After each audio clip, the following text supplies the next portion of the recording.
Idealismo e materialismo. Dois assuntos complexos e importantes dentro da metafísica e que nos conduzem a dois autores, Marx e Hegel. Idealismo, o nome já nos alerta, o nome já nos remonta à ideia de ideia superior, um ente de razão mais poderoso e externo a nós. Segundo essa corrente, as verdades não são atemporais, elas estão no tempo. Então a própria verdade vai se desenvolvendo na história. Tal história ocasiona verdades numa lógica de crescimento. Ou seja, fora de nós existe uma ideia maior que determina, ou que pelo menos é superior a nós. Essa ideia move a história e a história nos move. Tudo para um bem maior. O idealismo remonta à teoria platônica, que a realidade das coisas se dá por uma ideia universal, que vem antes delas e que é maior do que elas, inclusive mais poderosa do que elas. Essa talvez seja a melhor definição até aqui para o idealismo. E à medida que a humanidade progride por meio da história, essas ideias vão abrangendo cada vez mais, vão se tornando mais abrangentes e se universalizam. Ou seja, numa analogia aqui mais rápida, existe um ente de razão, algo que é maior que nós, que se manifesta na história, moldando a história, e a história nos molda. E a cada época existe um progresso intelectual que faz que nós tenhamos conhecimento cada vez mais amplo da verdade. E à medida que a gente tem um conhecimento mais amplo, ele é mais disseminado. Logo, uma verdade que outrora era conhecida só por um grupo, no passado, hoje ela abrange mais pessoas e todos nós a conhecemos. E futuramente mais pessoas ainda a conhecerão. Por quê? Porque existe uma ideia anterior a nós que vai se revelando no tempo e no espaço dentro da história, até que cada um tome conhecimento dela. Hegel e o progresso racional. Ele tenta explicar a realidade e seu complexo funcionamento por meio de um progresso, o progresso da razão, que dentro da história, através do tempo, vai ficando cada vez mais abrangente até se universalizar. É a ideia de 2 mais 2, com o progresso histórico, com um poder externo a nós, fez com que a história progredisse e a gente aos poucos fosse captando, e hoje uma verdade que era de um grupo de estudiosos de matemática, hoje abrange grande maioria da população. Ele é otimista, a linha dele é do otimismo filosófico. Ele fala que a razão abrange, com o progresso, mais e mais espaço. Ou seja, com o passar do tempo e desenvolvimento da história, mais e mais a razão vai atingir a cada um de nós, fechando espaços largados por mitos, por outras formas de explicação que não têm veracidade em si. Ele diverge de Kant, dizendo que o conhecimento e a realidade em si, para ele, deviam ser distintos. Não. Aqui, para o nosso amigo Hegel, eles são as mesmas coisas. Ele não preocupa em distinguir realidade em si e conhecimento. Como ele também não preocupa em distinguir o que é o sujeito e o que é o objeto do conhecimento. Para ele, são todos confluências, ou seja, coincide conhecimento, realidade em si, e também quem conhece e o objeto que é conhecido. O real é um movimento racional, ou seja, a realidade se dá à medida que eu vou captando ela na minha vida. A história é um progresso de espírito. Espírito aqui se entenda a razão. E da ideia de liberdade, ou seja, a cada momento, eu estando na história, saio de mim mesmo e capto na história a explicação e a razão de todas as coisas. A razão de todas as coisas, portanto, não está em mim, mas na história externa a mim, enquanto transcendente, mas que também me molda internamente. O jeito de eu ser homem com o pensamento de hoje, na verdade, é fruto da história, do que ela condicionou dos meus antepassados até chegar em mim. O modo de vestir, o modo de falar, a noção. Sou livre, sou, mas existe uma inteligência, um ente de razão maior que eu, que é chamado de espírito, que é a força da história. Idealismo e dialética.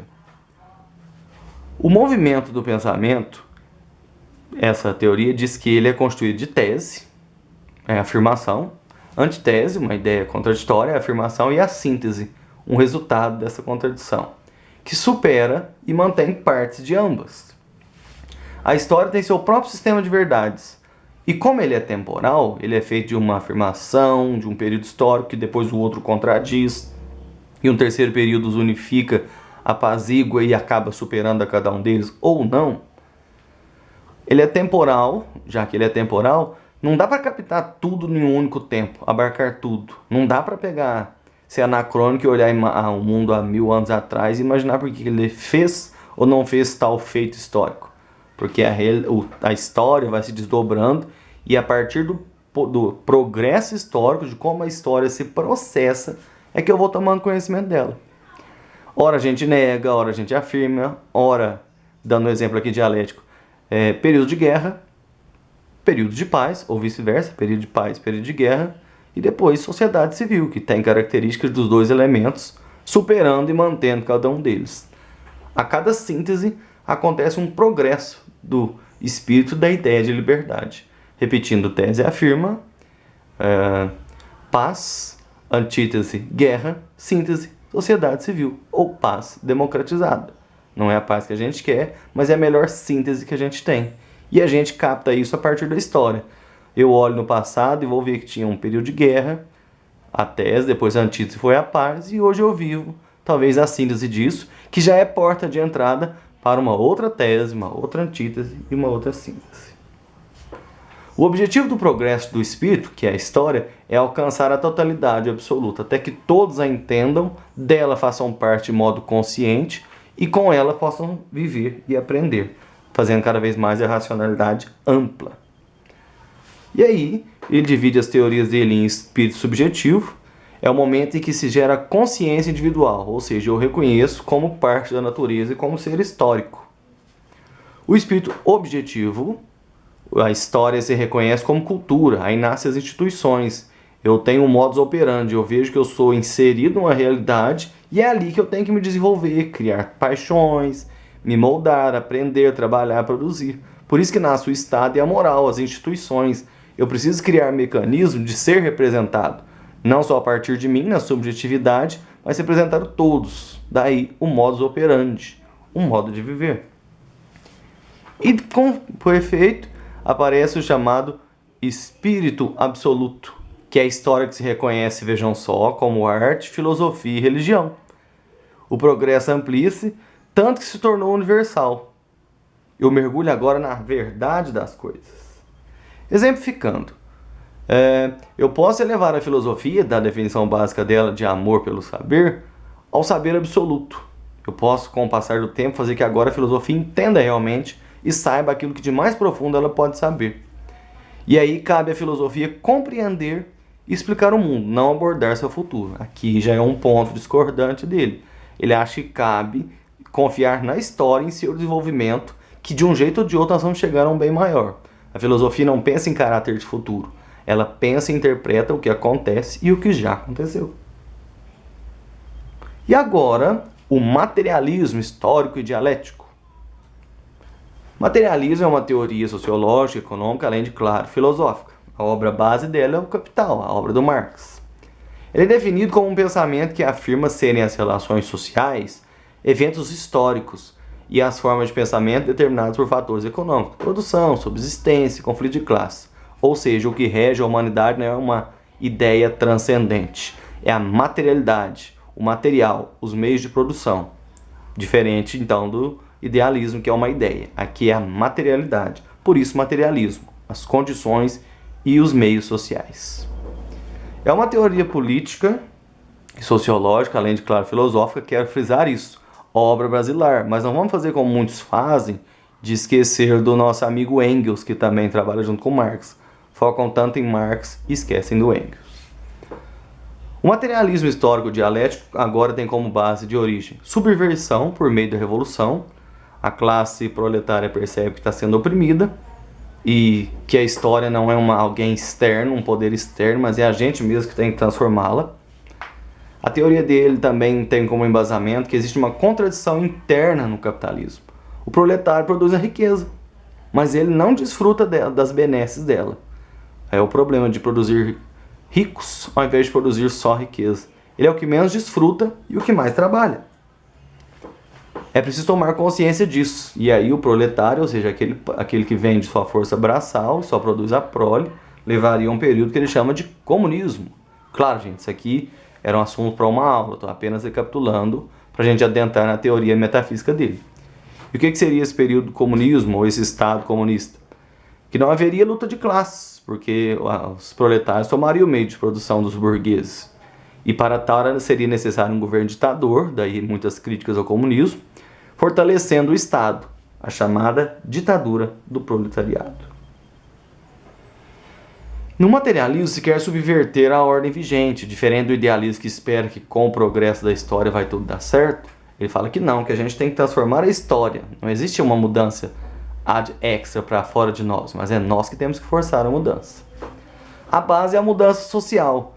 Não é o ser fora da história que move a realidade e a transforma, mas o antagonismo, o conflito de classes. Percebe aqui a dialética.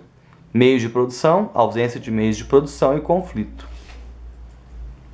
Logo, a melhor definição para o materialismo histórico, e é dela que eu quero que vocês foquem, galera, é a concepção de que a luta de classes sociais é condicionada pela produção material, daí materialismo. E essa realidade transcende todos os seres, pois não ela é específica só minha ou só de você. Dela todos somos agentes ou reagentes. Não é igual no idealismo que é uma ideia externa, um poder fora de nós.